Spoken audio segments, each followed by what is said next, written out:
Mtazamaji, karibu sana katika kipindi cha maisha na utume wa makatekista. Tupo parokia ya St. Peter's Oyster Bay. Na leo hii tumekuja kuzungumza na katekista Yohane Maboko. Ni katekista wa parokia ya St. Peter's ambayo ni moja kati ya parokia ambazo zinahudumia viongozi wa kiserikali kwa kiwango kikubwa. Mwalimu Julius Kambarage Nyerere alikuwa akisali hapa, ilikuwa ni parokia yake. Makamu wa rais wa sasa hivi Dr. Philip Mpango, lakini hayati Dr. John Pombe Magufuli naye alikuwa anasali na hii ni parokia yake. Hivyo tuna mengi ya kujifunza katika kipindi cha maisha utume wa makatekista tukiwa na katekista Yohane. Karibu sana, mimi naitwa Isaac, nyuma ya kamera yuko Mwalimu Baraka. Katekista, karibu sana. Asante sana, na nanyi tena vivyo karibuni katika parokia yetu ya Mtakatifu Petro Oyster Bay. Na amekuja na baraka leo, hali ya hewa ya mvua kidogo, joto limepungua. Basi angalau green katika kijani kibichi kinaonekana katika mazingira. Basi ni nia njema na karibuni sana. Asante sana. Katekista Yohane Maboko ni nani hasa, tukianzia kuzaliwa mpaka hapa ulipo?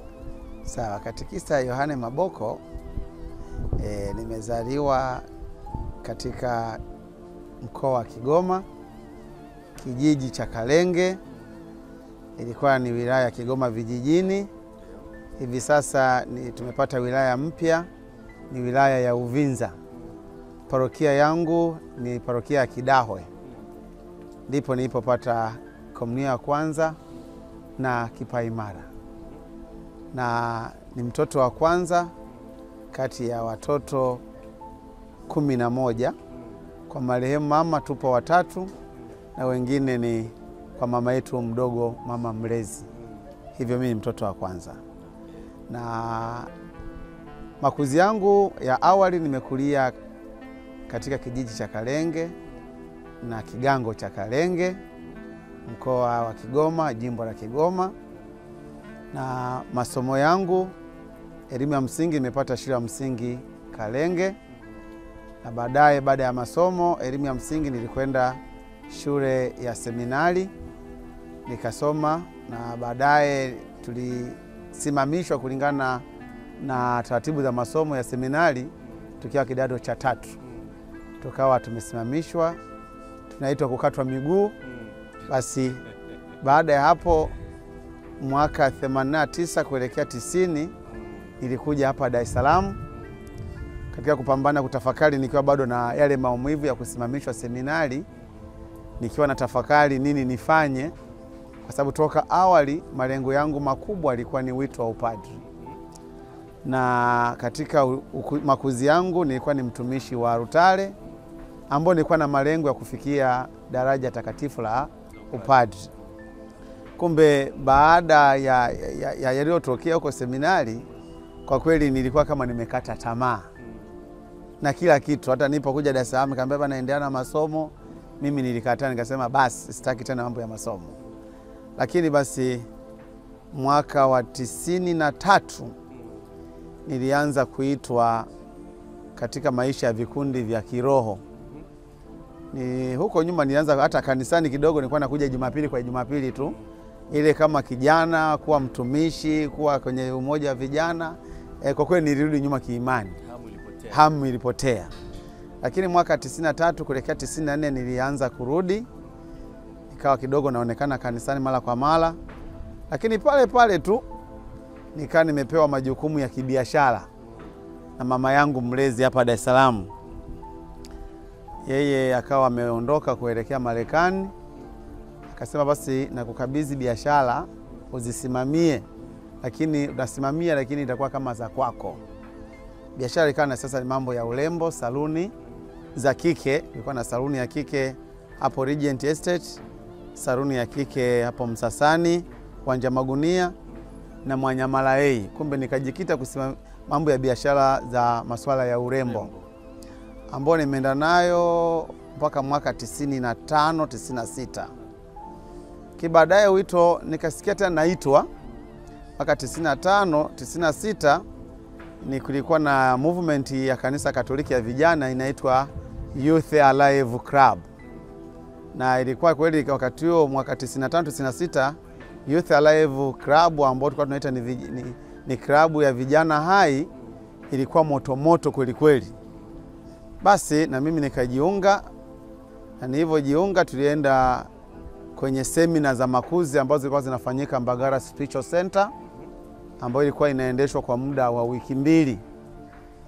Basi tulikuwa tunasema ni semina za behavior change zinazosaidia mabadiliko ya tabia kwa vijana.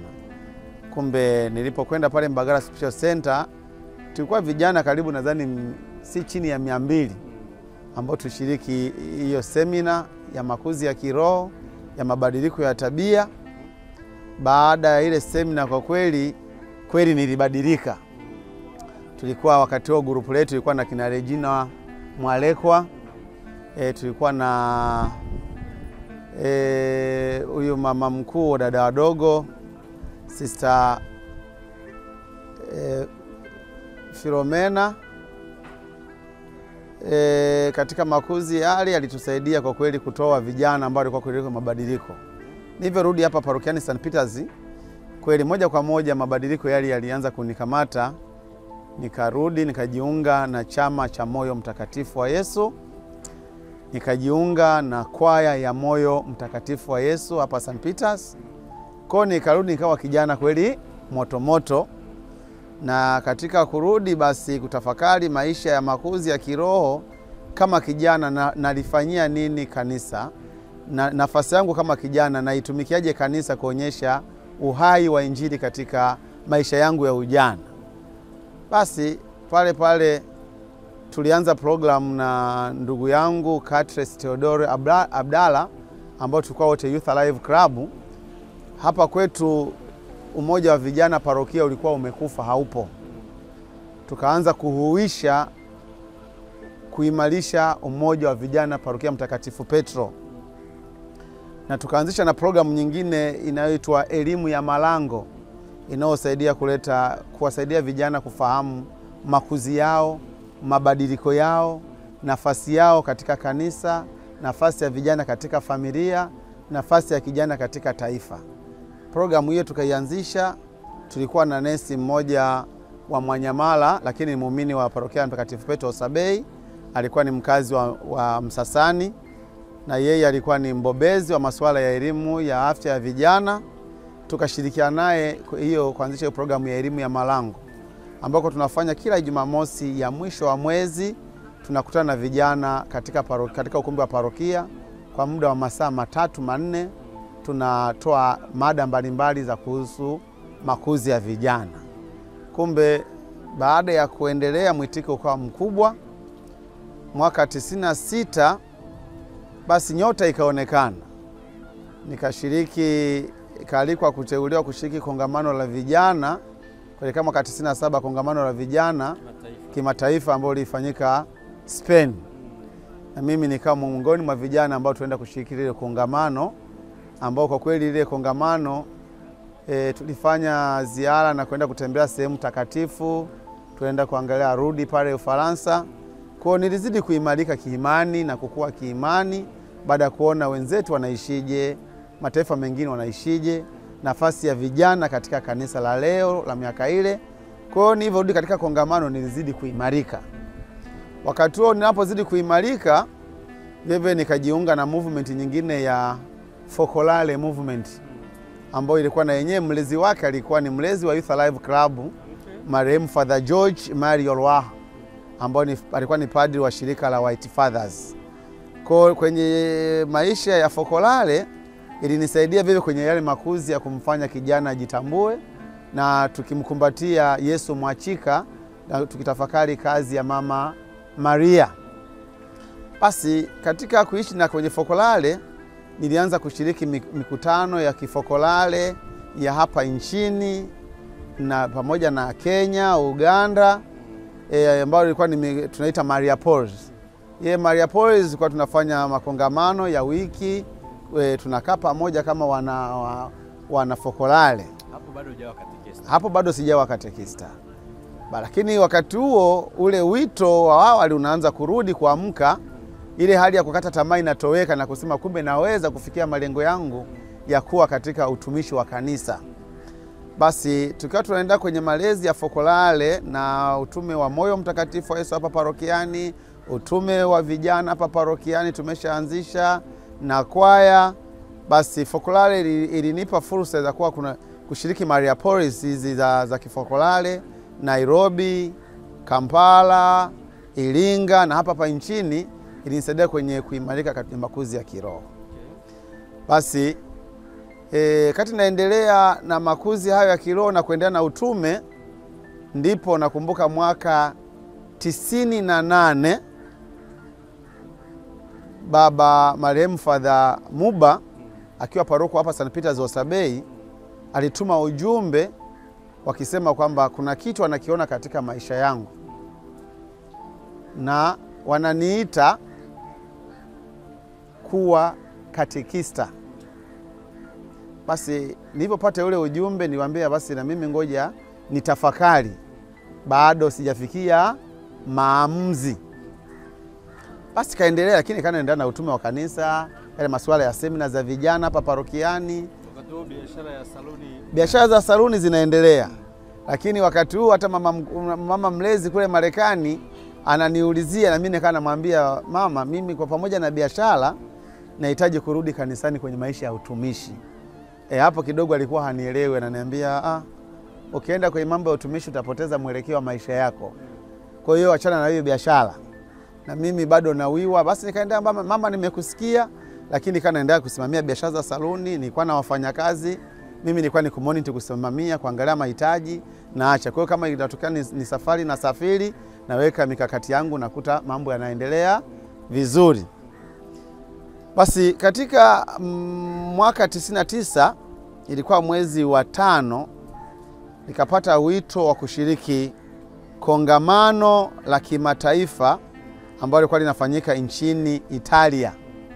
Na kongamano hilo lilikuwa linahusu walezi wanaoshiriki shughuli za vijana, lakini na vijana ambao wanashiriki malezi ya vijana wenzao. Basi kumbe niliposhiriki kongamano fulani lile la Mariapolis kule Kenya, basi kuna watu waliniona wa kimataifa. Basi kwenye vikao vyako kule Italia wakawa wamenikumbuka na nikawa nimependekezwa, nimeteuliwa, ikaletwa wito wa kualikwa kushiriki lile kongamano la kimataifa kule Italia.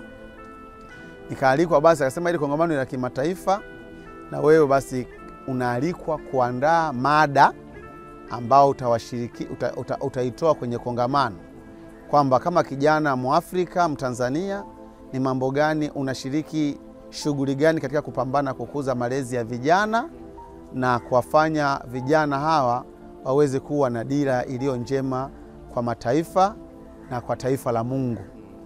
Basi ule wito nilipopewa, niliitwa na alikuwa ni Askofu Kiraini, akaniita. Alivyoniita akanipa ule ujumbe. Aliponipa ule ujumbe pale ofisi za jimbo, nikaanza kufanya maandalizi yanayotakiwa kuandaa hiyo topic, pamoja na kuandaa masuala ya passport na vitu vingine. Basi nilibahatika maandalizi yale nikawa nimefanya kweli, nikatumiwa tiketi, nikaenda kule ile kongamano kule Ufaransa, Italia. Nikapokelewa, na lile kongamano lilifanyika kwenye ukumbi mkubwa wa makazi ya Baba Mtakatifu ambapo anaitwa Kasekandorf, sehemu ambapo kipindi cha kiangazi anapopumzikia. Tulipofika kwenye kongamano, kwa kweli kwa kongamano kubwa, lakini kwa Afrika tulijikuta tuko vijana wawili tu, wengine walitoka nchi zingine.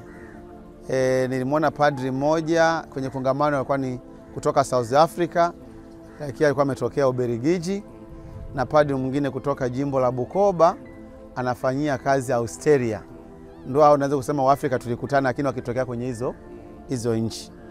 Kwa baada ya kushiriki kwenye lile kongamano, kwa kweli lilizidi kukuza wito wangu, kwa sababu wakati nakwenda kule Italia, habari zangu zilishatolewa kwenye vyombo vya habari kule Italia. Kumbe kulikuwa kuna shauku kubwa ya kufuatilia nini ninachokifanya kama kijana wa Kiafrika. Kumbe kongamano lilifanyika, lilikuwa la wiki 2, lilikuwa zuri, lenye manufaa makubwa. Na baada ile kongamano, habari nilizozitoa, mada niliyoitoa, ilikuwa ni shauku kwa watu wengi. Kumbe hata mapadri waliokuwa masomoni kule Italia, wanaoishi Italia, waliweza baada ya kongamano kunitafuta na kuweza kunikaribisha kutembelea Italia sehemu mbalimbali, na tulikutana na kina Father Aroteli Mlema wa shirika la Wakapuchini, alikuwa yuko kule, na Father Ambrose alikuwa ni shirika la Wakapuchini, alikuwa yuko kule. Waliweza kunipokea, na katika mapokezi yale wakanitembeza mpaka Basilika ya Mtakatifu Petro. Nikabahatika kutembea kwenye katakombe za makaburi ya kihistoria kule chini kwenye kanisa la Mtakatifu Petro, kuona kaburi la Mtakatifu Petro.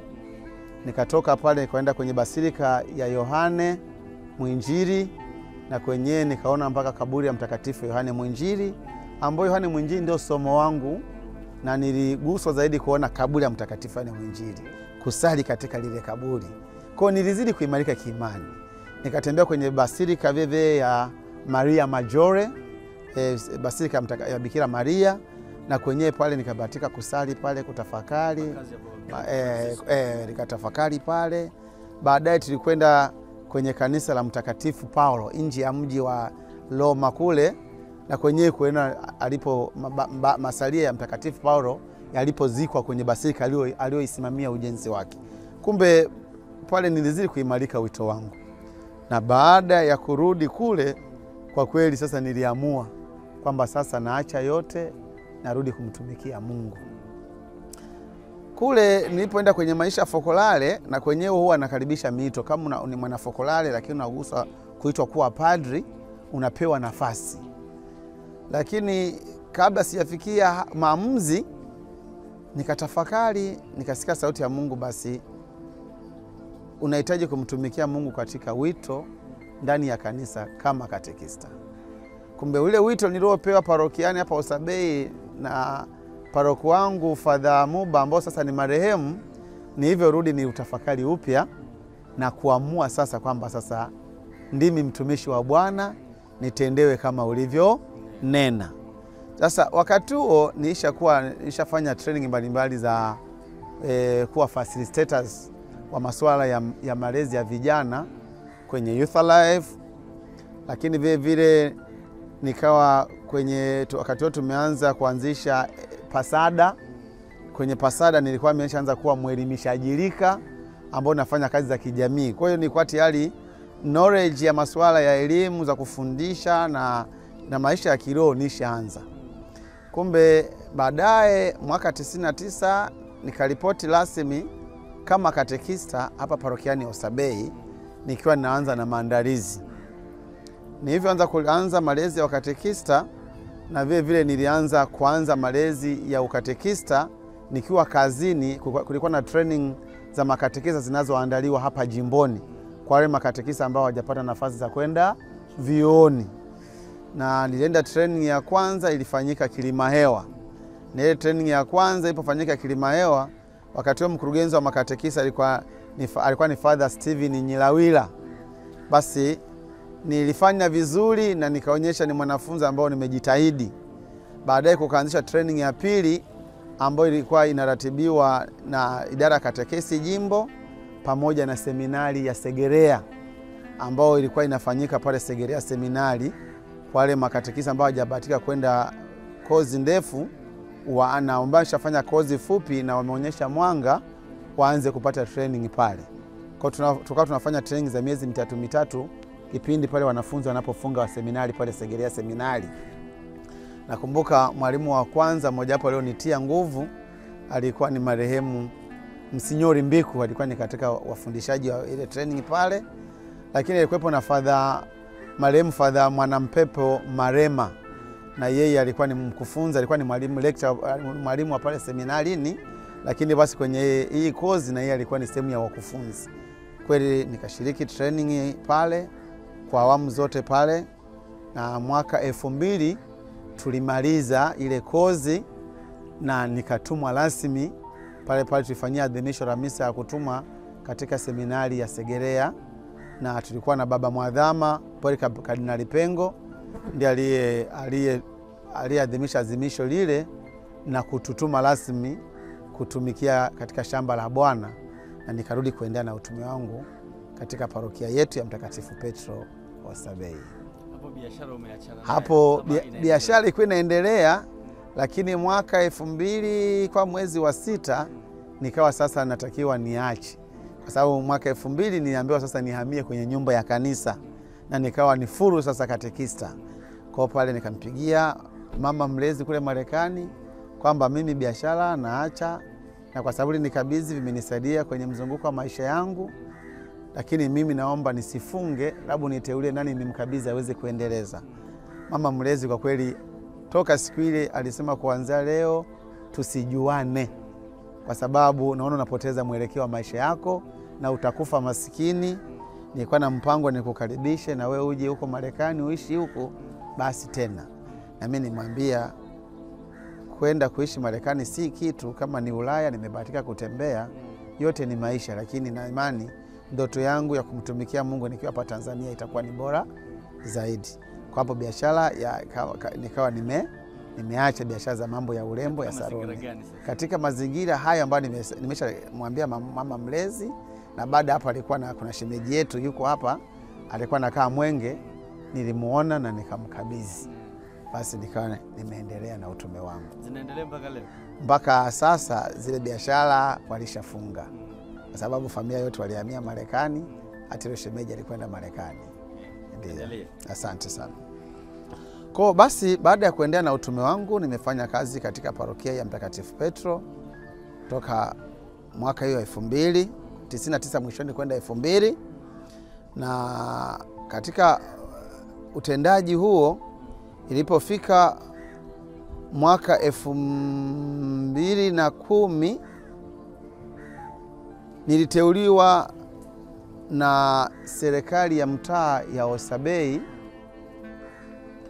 Waliomba hapa kanisani mwakilishi wa kanisa anaoingia kwenye kamati ya kudhibiti ukimwi ngazi ya kata.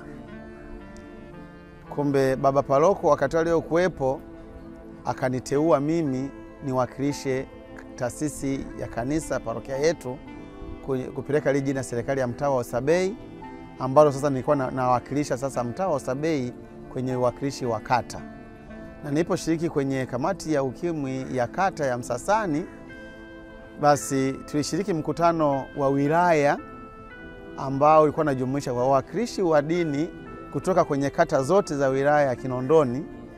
Basi wakatakiwa wachague mtu mmoja ambaye ataingia kwenye kamati ya kudhibiti ukimwi ya wilaya ya manispaa Kinondoni, na wawakilishi wale wa dini mbalimbali wakaniteua mimi au kunichagua mimi ili nikawe mtumishi wao, mwakilishi wao kwenye kamati ya kudhibiti ukimwi ya manispaa ya Kinondoni. Kwa hiyo nimeendelea kufanya ile kazi mpaka hivi sasa. Leo niko kwenye kamati ile, hata nilivyokuwa namaliza muda wangu, tunapofanya uchaguzi mwingine wamekuwa kinirudisha kwenye ile kamati kwenye uwakilishi. Basi mpaka leo nashiriki kwenye kamati ya ukimwi manispaa Kinondoni kiwakilisha dini za Kikristo. Lakini vile baada ya kuendelea kwenye kamati hiyo na kwa sababu nimeshiriki training mbalimbali za masuala ya lishe, masuala ya stepping stone, kama nilivyosema masuala ya elimulika, naonekana nimekuwa nikishiriki kwenye kamati na kwenye shughuli kwenye taasisi za dini. Basi ikatokea tena mwakilishi wa dini kwenye kamati ya lishe ya manispaa Kinondoni, na wale tena wenzangu tulipokaa kikao wakasema tunakupendekeza wewe kwa sababu tunaona una uzoefu wa masuala hayo. Basi na kwenye kamati ya lishe ya manispaa Kinondoni ni mwakilishi wa dini ya Kikristo kwa upande wa manispaa Kinondoni, ikiwa natumikia kuangalia kusaidia kwamba na taasisi za dini zinao mchango mkubwa ambao zinautoa katika jamii ya Watanzania, na mchango huu ambao unafanywa na taasisi za dini unahitaji basi hata serikali utambue, na basi na kwa kutambua serikali basi tunaposhiriki tunatoa mang'amuzi mbalimbali, tunayo shughuli zinazofanya taasisi za dini katika maparokia yetu, katika shirika zetu, kwa sababu ninapowakilisha si wakilishi wa Katoliki tu, madhehebu yote ya Kikristo ambayo yako manispaa ya Kinondoni. Kwa hiyo tumekuwa tukiendelea katika hayo, lakini vile vile katika utume wangu wa katekista nimekuwa vile nikishiriki, nimekuwa nibahatika kuchagua kwenye kamati tendaji ya makatekista jimbo kama makamu mwenyekiti ambao nilikuwa makamu mwenyekiti awamu ya kwanza. Mwenyekiti wangu alikuwa ni Katekista Zakaria Mahajire, ambao ni katekista wa parokia sasa wa Magomeni, endapo amestaafu lakini anaendelea na utume pale Magomeni. Nilikuwa makamu mwenyekiti kwa kipindi cha miaka 3. Nilipomaliza tukafanya uchaguzi. Awamu nyingine kachagua mwenyekiti Katekista Peter Mwikombe wa parokia Mavurunza, na mimi tena nikateuliwa tena kuwa makamu mwenyekiti wa makatekista jimbo kuu la Dar es Salaam. Na nikiwa makamu mwenyekiti basi nilishiriki na masuala ya liturujia na masuala ya training mbalimbali za jimbo kwa ajili ya makatekista, kuimarisha utume wa makatekista, wale ambao wameenda vyuo na wale ambao hawajaenda vyuo, kuweza kuandaa programu mbalimbali za mafunzo, kuimarisha makuzi ya makatekista, kuimarisha utume wa makatekista. Na yenyewe nimeshiriki kwenye ngazi ya jimbo kwa muda wa miaka hiyo 9. Basi nilipomaliza utume kwenye ngazi ya jimbo, tumeendelea na dekania. Sasa dekania karibu naweza kusema toka mwaka 2000 ni kama nabadilishwa nafasi. Nimekuwa katibu wa dekania kwa miaka 9, nikawa mwenyekiti wa dekania kwa miaka 9, nikamaliza nikasema naomba nipumzike, nikapumzika kwa muda wa miaka 2, wakanirudisha tena kuwa mwenyekiti wa dekania, na mpaka sasa wakati huo tunaanza dekania zetu, dekania yetu ilikuwa kubwa mpaka Bunju. Yote ilikuwa ni dekania ya Mtakatifu Petro. Sasa hivi dekania Mtakatifu Petro imezaa dekania 2, dekania ya Mtakatifu Gaspari na dekania Mtakatifu Thomas More, ambao sasa tumebaki na dekania Mtakatifu Petro, na mimi naenda kutumikia kwa nafasi ya mwenyekiti wa dekania. Sawa.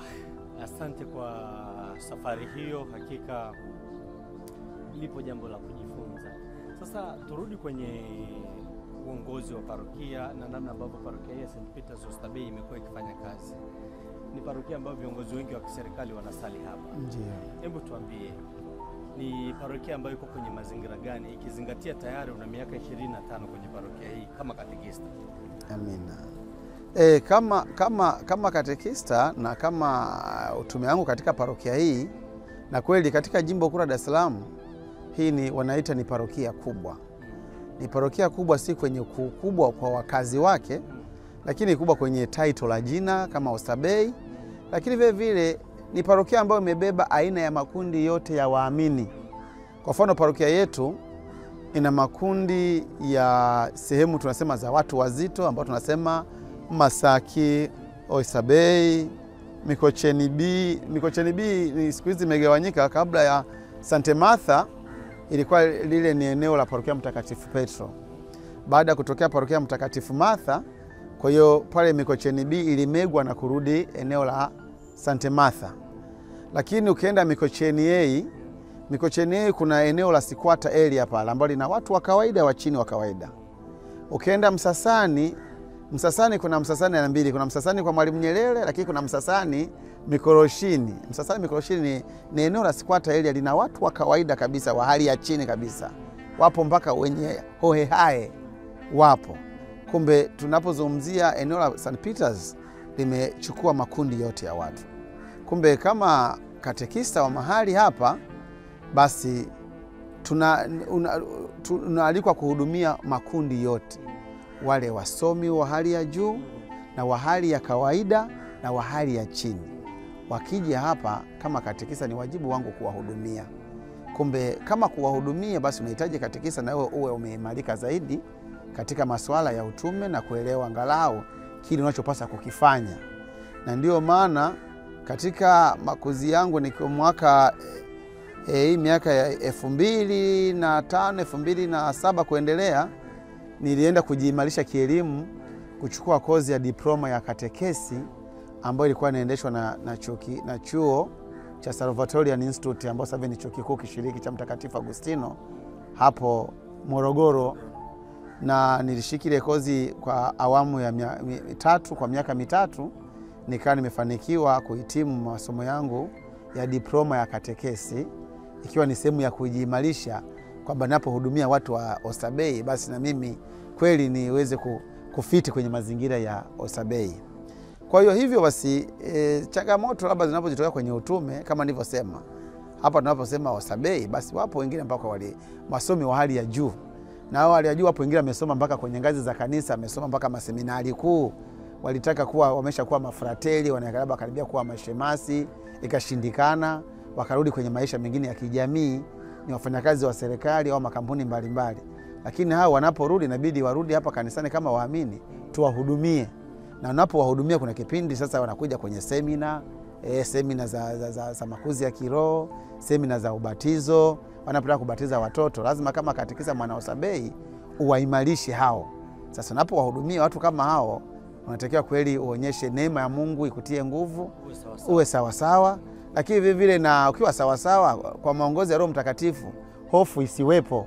Ujue kwamba kila anayekuja hata kama ni nani, akifika mikononi mwangu na mimi ni mlezi wake kwa kipindi hiki, tunahudumia. Hizo ndio changamoto zinazojitokeza.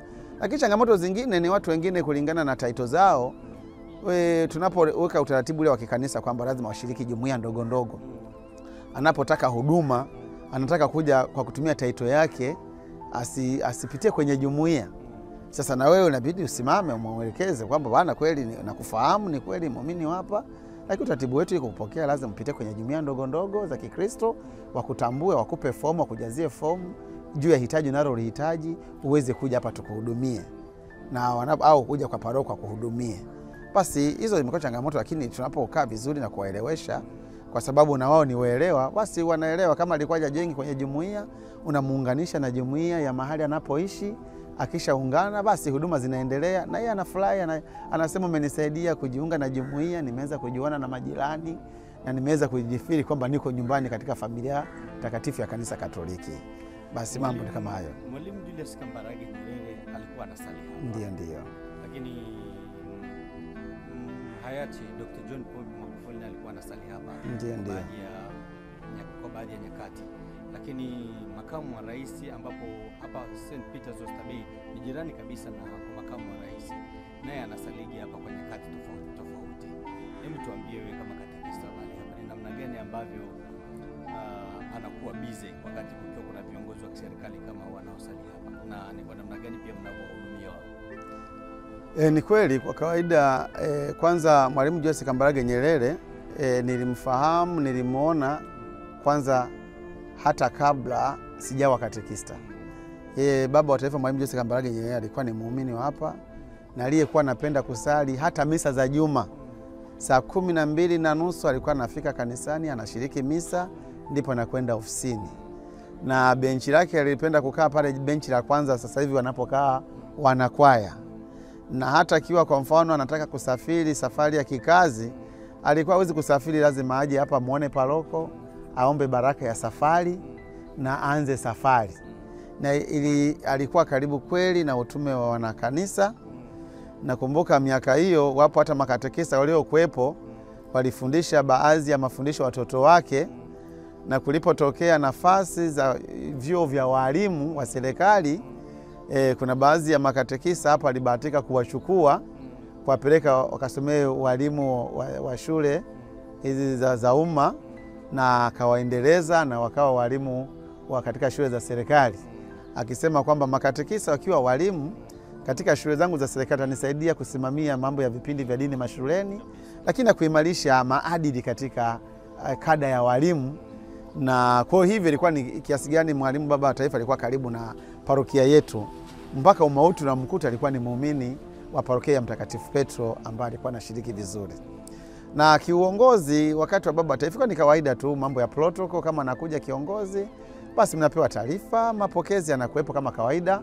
Lakini yeye hakupenda mambo makubwa sana kama muumini. Alishiriki ulinzi wa kawaida na alishiriki misa. Akimaliza hata misa alisalimia hata baadhi ya waumini, mawili matatu aliongea na kisha aliondoka. Lakini vile vile baada ya hapo tulikuwa na mheshimiwa marehemu Pombe Magufuli, na yeye alikuwa ni mwana St. Peter's kwa asili. Hata kabla ya kuwa rais alikuwa ni mwana St. Peter's. Nyumbani kwake ni hapo jirani hapo kwenye Matambu Yuni, nyuma ya hospitali ya Sefi, ndio nyumbani kwake. Toka akiwa waziri alikuwa anaishi pale. Kwa ni mwana St. Peter's, alikuwa anashiriki. Kumbe hata alipokuwa katekista wake, nimekuwa katekista hata wanae, nimewafundisha wakina Jose. Basi tumekuwa hapa na mke wake Mama Janet, tumeshiriki naye na tunashiriki naye mpaka sasa. Kwa hiyo katika hali ya kawaida tumekuwa tuna mahusiano mazuri na viongozi hao kwa sababu ni waamini wa Katoliki.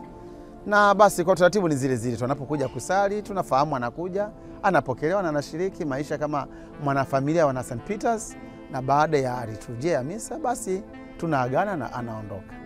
Basi tumekuwa tukishiriki kwa uzuri, na hata vijana wake, familia yake kwa ni waamini hapa, na mpaka sasa wanashiriki mpaka sasa vizuri bila shida.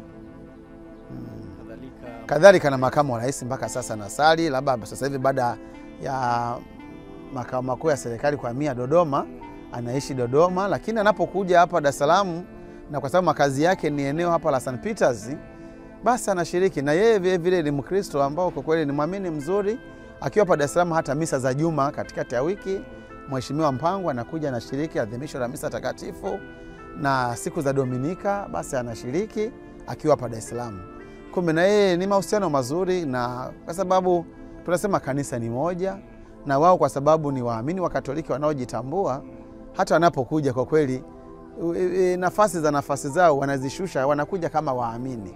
Pamoja na masuala ya ulinzi na usalama yanakuwepo kama kawaida, lakini tunashirikiana nao vizuri, na nadhani tunaendelea vizuri, na mpaka sasa ni muumini mzuri. Hata Rais Mkapa naye alikuwa anasali hapo kwa baadhi ya nyakati, japo parokia yake nafikiri ilikuwa ni Upanga, si ndio? Mkapa alikuwa anasali, hasa parokia yake ya pekee kwa asili ilikuwa ni Upanga. Na hata alivyokuwa rais alikuwa anasali Upanga. Ila kuna nafasi zingine siku nyingine alikuwa anakuja anasali hapa St. Peters. Siku za matukio maalum, kuna adhimisho maalum ambalo ameliomba hapa St. Peters alishiriki. Na yeye vile vile, kama unajua hawa watu ni ukisha kuwa Mkatoliki kuna malezi yake ya Kikatoliki. Hata ukiwa kwenye nafasi hizo kubwa, lakini bado anatambua kwamba mimi napoenda kanisani ni Mkristo, ni muumini, niko chini ya malezi ya viongozi wangu wa kiroho, chini ya paroko, chini ya viongozi waliopo, chini ya kamati ya liturujia. Basi anapokwenda, alipokuwa anakuja, na yeye ni vile vile kama wengine, na anakaa eneo maalum na wasaidizi wake, lakini anashiriki maadhimisho kama muamini wengine tunavyoshiriki maadhimisho ya liturujia ya misa takatifu. Asante sana kwa upande huo. Sasa tuzungumze kidogo pia kwenye makuzi ya ukatekista. Ndio. Ni nini ambacho pengine kimekufanya ukaona kwamba huku unakofanya utume wako sasa hivi ni bora kuliko hata biashara ulizokuwa unafanya hapo awali? Hujawahi kujuta kuacha biashara na kuingia kwenye ukatekista? Hapana, mimi sijajuta. Kwanza toka mwanzo, kama nilivyosema mwanzo, nilikuwa nasikia sauti ya Mungu inayoniita kumtumikia Mungu. Changamoto ilikuwa bado nahangaika na nimeitwa katika wito gani, katika position gani. Ndio zile hatua za awali kwenye mahangaiko yale, unasikia sauti ya Mungu, nataka kuwa padri, lakini baadaye nilivyosikia sauti sasa nasema unakuwa katekista, sikuwahi kuhangaika. Nadhani wakati nafanya masuala ya biashara kweli nilikuwa napata kipato kikubwa, yani hiyo miaka ya 94 95 kuwa na 700,000 800,000 milioni ilikuwa ni kitu cha kawaida. Lakini ukiniuliza ni kitu gani umekifanya wakati huo cha kimaendeleo ulichokifanya ambacho ukajivunia kwamba sasa uliacha biashara umefanya hiki na hiki, sina cha kusema. Zaidi ilikuwa ni matumizi ya kawaida, matanuzi ya kawaida tu. Lakini nilipoitwa na Mungu nikaacha yote, sikujuta wala sikuchukia biashara. Ni mazingira ya kazi sasa na zile biashara, nisingeweza kuchanganya mambo mawili kwa wakati mmoja. Ni ukweli hata baada ya kuwa katekista nimesimama imara katika ukatekista wangu, lakini vile vile na mimi muda wangu wa ziada ni mjasiriamali. Mama alikasirika sana, mnaongea? Hapana, tumeanza kuongea ilikuwa mwaka 2020, ndio siku moja tumewahi kuwasiliana kwenye njia ya mawasiliano. Lakini karibu toka kipindi kile, karibu miaka 15 hakukuwa na communication tena. Hakufurahia kabisa.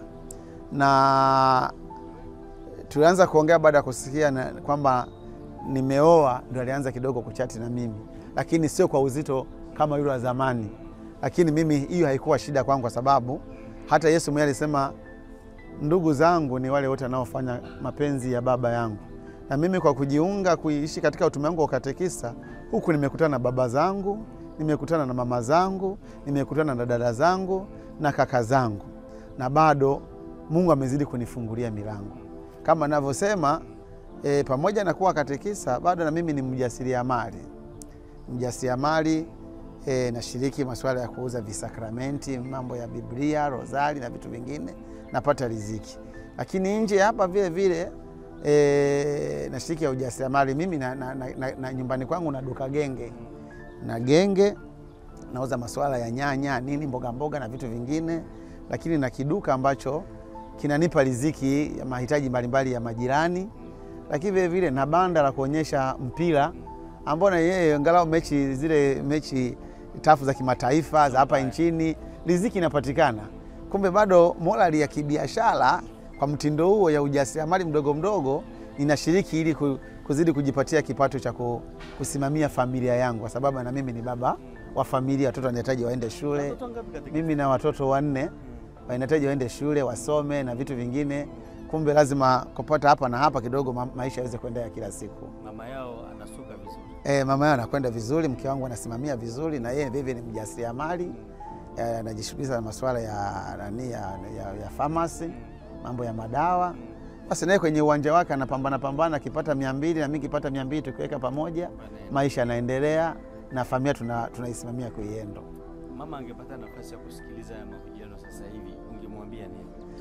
Mimi ambacho ningemwambia cha kwanza ni kumshukuru mke wangu, kwa sababu nasema mafanikio nilio nayo kama katekista au hii miaka 25 ninayotarajia kuiazimisha bila kupewa sapoti, ushauri mzuri, maombezi mazuri, mahusiano mazuri katika ndoa yangu na mke wangu, nadhani singeweza kufikia hapa nilipo. Kumbe namwambia mke wangu asante sana, grazie. Namwambia asante sana. Sasa unaelekea kutimiza miaka 25 ya ukatekista. Ndio. Sio haba, ni kijana ambaye tayari anajitegemea. Ndio.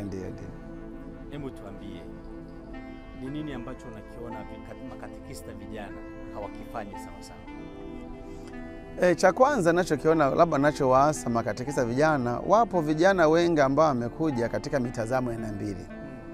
Kuna wapo vijana ambao wameingia kwenye wito wa ukatekista kama kazi, wakizani ni ukatekista ni kazi kama kazi nyingine za kawaida. Wale wanaoingia katika mtazamo namna hiyo, wengi wanaishia njiani, kwa sababu tayari masuala ya maadili na kanuni za utume wetu kama makatekista zinawashinda. Au kama hazitawashinda, wanaona kama napoteza muda, wanajikuta nashindwa. Wanasimamishwa utume, au wao wenyewe wanajisimamisha na kwenda kufanya mambo mengine.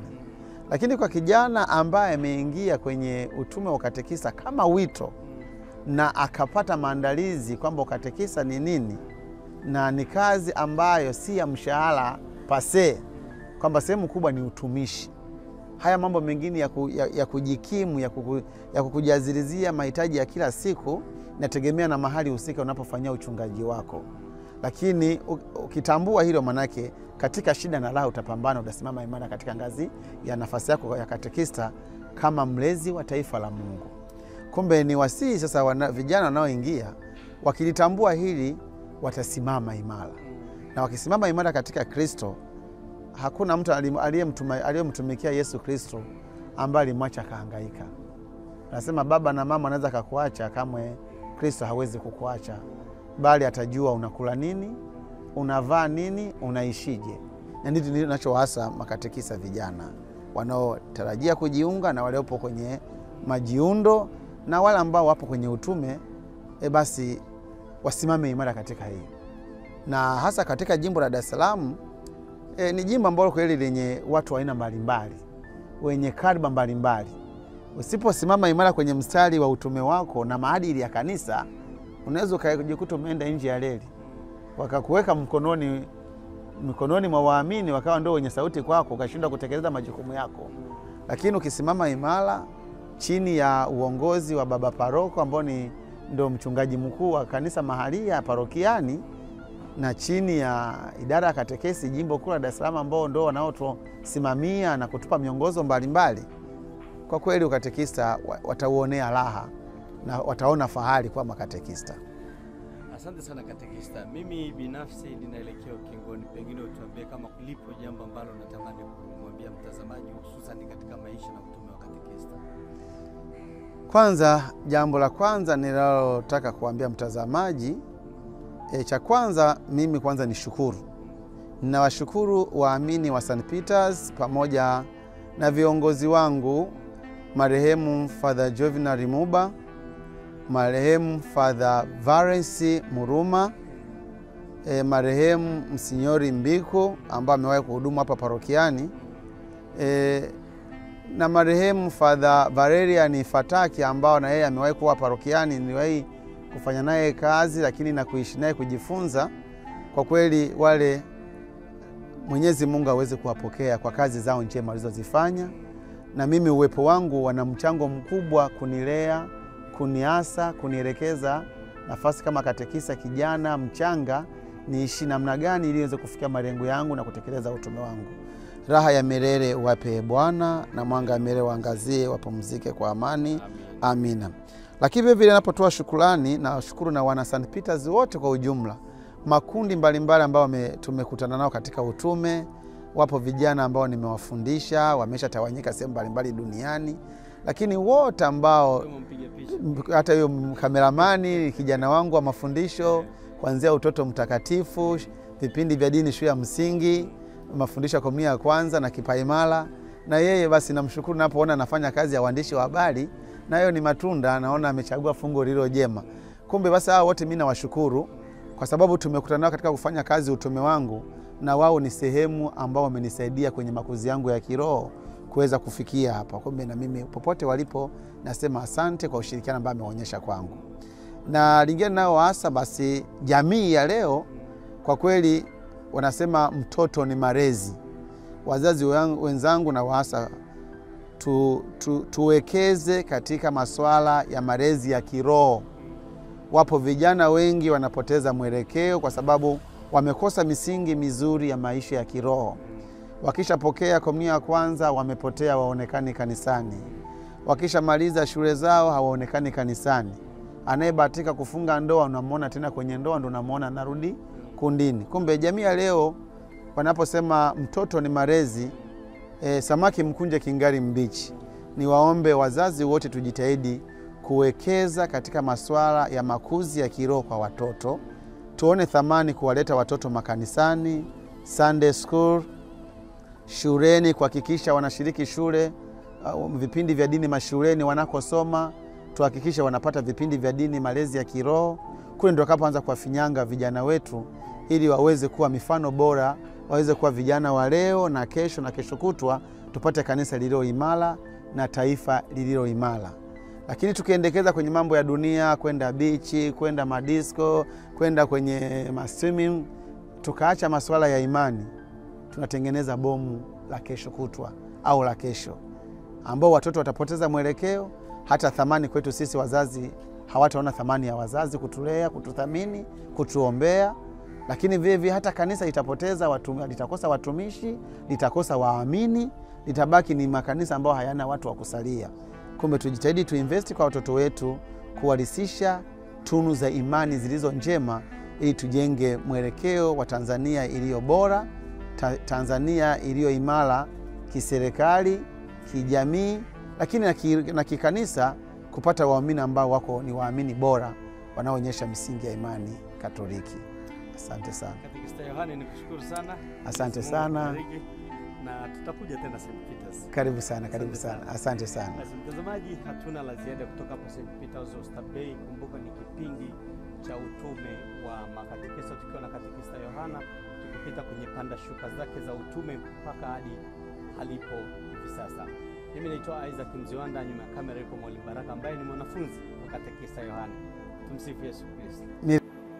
Napenda kualika waamini wa Dar es Salaam, Wakristo wa Dar es Salaam na watu wote wenye mapenzi mema kuitambua Breeze Online TV kama chombo kinachotambulika na kinachokubalika, na hivyo kuwaunga mkono katika harakati za kutekeleza majukumu yao ya kutufikishia habari njema. Na mshukuru kila mmoja atakayewapokea na kuwapa ushirikiano unaotosheleza. Mungu awabariki na kuwalinda.